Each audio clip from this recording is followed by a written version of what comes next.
All right, so rotations. Will this rotation then hold? Joining us now is Jim Paulsen, Chief Investment Strategist at the Leuthold Group. And I guess that's the perfect way to segue into this particular conversation, which is going to kick off with, does this market sell-off have any merits to buying?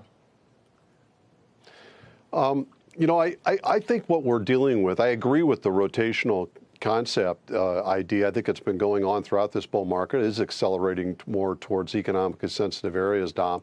But I think what we're entering into here is what I call reval time. In every bull market going back to the 1980s, the market, when it first takes off, is stock prices go straight north and earnings keep going straight south. A lot of times for the first year of the bull. That's exactly what happened here. And the problem with that is ultimately if prices go north while earnings go south, the valuation metrics become very extreme, and it sets up for the need to revalue the stock market. I think that's what we're entering into right now.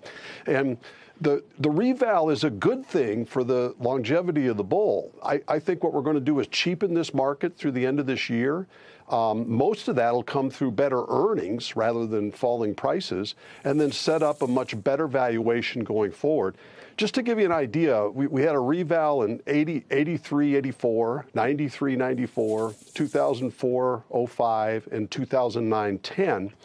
And it starts when the earnings start to improve, which just happened in the first quarter, and when bond yields start to move higher. And we're right in that same mode right now. But in the previous ones, in the 1980s bull, the reval resulted in a 35% drop in the PE multiple while it went on, even though the market was flat for that year when it got 35% cheaper relative to earnings. In the early 90s bull, multiples went from 27 on trailing earnings to 17 over that same period of time.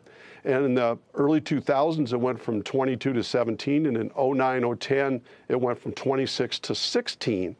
I think, we were over 30 times earnings, Dom, earlier when this bull market, just not that long ago. I think as we go into next year, we might have a trailing multiple that's like 18.5 times earnings and looking much more attractively priced. So I think we're going to continue to have volatility. We could have a correction yet this year, but I think it's a buy yet going into next year. All right, it's a buy. So how much do interest rates matter? If this is a revaluation, oftentimes that revaluation is driven because of valuation concerns, and those valuation concerns are driven by higher interest rates. So if the interest rate trajectory is holding where it is right now, does the revaluation need to happen?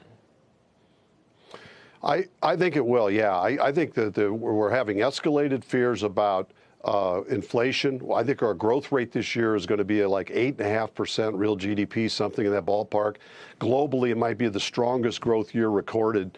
And I think it's going to continue to escalate inflation fears. And I still think bond yields, Dom, are going to end up above 2% yet before the year's out. So there'll be continued pressure on that, keeping stock prices, I think, in a trading range. But the good news is earnings, I think, are going to be spectacular. I personally believe we're going to have like $215 S&P 500 earnings by the end of this year. And, the first quarter, the annualized run rate on those first quarter earnings are close to $200 annualized share rate. So if we're already at $200 run rate, maybe 215 is not high enough. If we end the year at 4,000-ish on a $215 earnings, we're going to have a very attractively priced market going into next year. Even if rates are 2.5%, that's still some of the lowest rates in U.S. history with a below average PE multiple and another year of pretty good growth. Shepard Smith here. Thanks for watching CNBC on YouTube.